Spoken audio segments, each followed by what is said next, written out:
Guten Morgen from Geiselwind. Geiselwind? Was that good?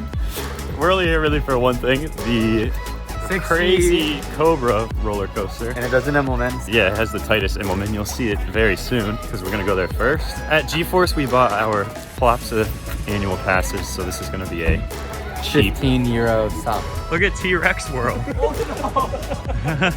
A lesser-known park, Freizeit-Land Geiselwind, has one of the more infamous coasters out there, Cobra. The park is located in a small town of 2,000 residents, northwest of Nuremberg. This grid-like park is set up like a permanent fair. There's no crazy themed areas, but they do attempt to break up the park into 5 themed lands. It's just a mismatch of whatever the hell they want to put anywhere, but it's a lot of fun. And a nice wooded area lines the backside.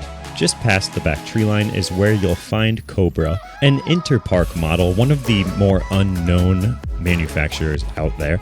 They made just under 10 of these, I believe, and you can see that it's just going to have an insane amount of positive Gs. It's parks off the beaten path like this one where you'll find these strange models. This fair-style permanent amusement park is filled with European classics. Oh my god, I have always wanted to do one of these.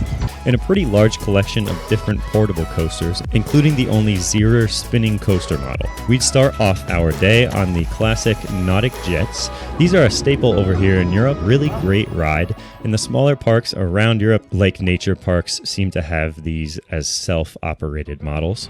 Whoa! Ah! Oh my god!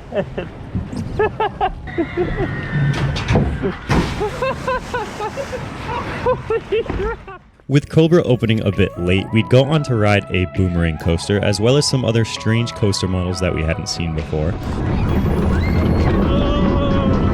While this park may not be one that you need to spend a long time at, it's a great half-day or less stop that will really introduce you to some different types of attractions. Some family coaster models rotate the hours that they operate, so you may have to stick around a bit longer than you originally anticipate if you're trying to run around and get as many rides in as possible.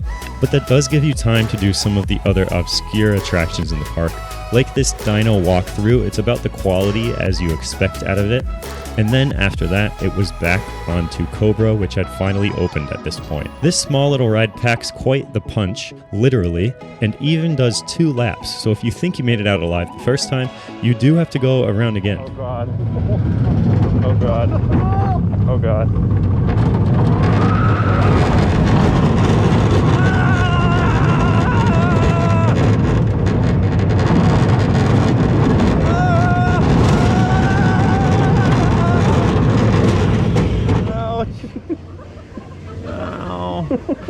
It's not a coaster that I have a need to go around again on, but one of those rides that I'm glad I finally got the experience out of because of its odd shaping and strange layout. My back has pain in it that I haven't felt in that area before. No, never No. Never, ever. My Yeah. back, right? I rode on the back row for the G's, and like exiting the Immelman, it really hits your head like really hard, and like Yeah. I was like, ow, and then they sent us around again, and I was just in even more pain. Yeah, you go around twice. Yeah, So I was it's like, no. screw you, here you go again. No, but- It's got to be one of the shortest coasters with an inversion, the Sidewinder-like element.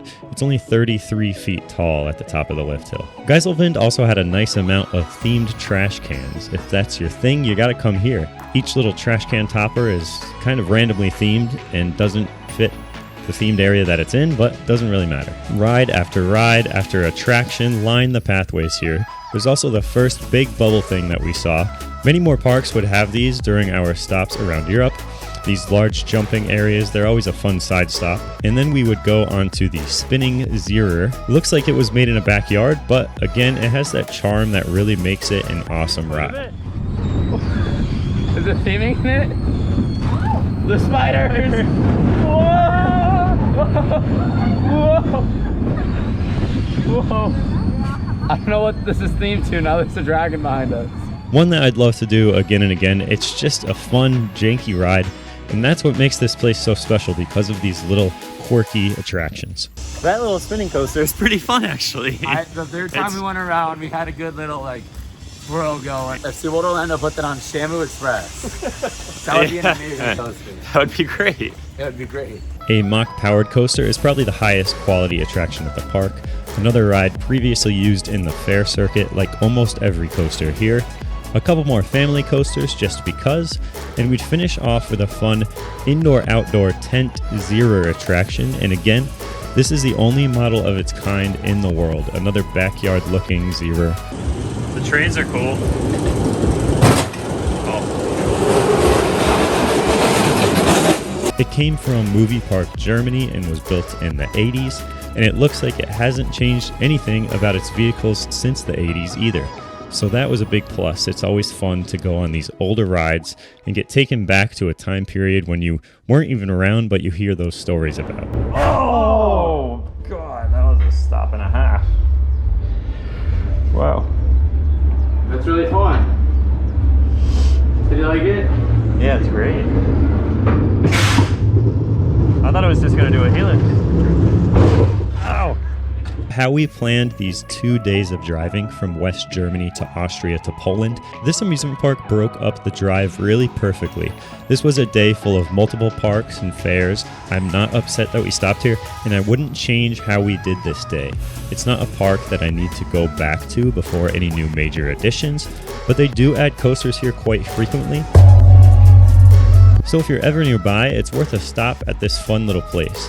If you count how many coasters you've been on, it's nice to get 7 credits here quite easily, and half of them are quite special and rare. And look, haven't seen that trash can before. That's a good one. That's my favorite, maybe. So if you're into the older rides, it's a pleasant surprise. Just like that, it was back in the car after a few hours. We would head to Schlossthurn next, a quick stop at this park, which is actually a park with some activities, rides, and shows thrown into places. Everything here is just self-operated. You get in and then somebody else has to hit the green button. And it just goes.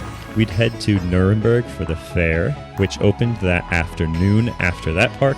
It gave us a little bit of time to take a breather and some much-needed food, as well as ride a couple of the more popular traveling fair rides that exist, which happened to be at that specific fair at that time. Cheers. Until next time, see ya.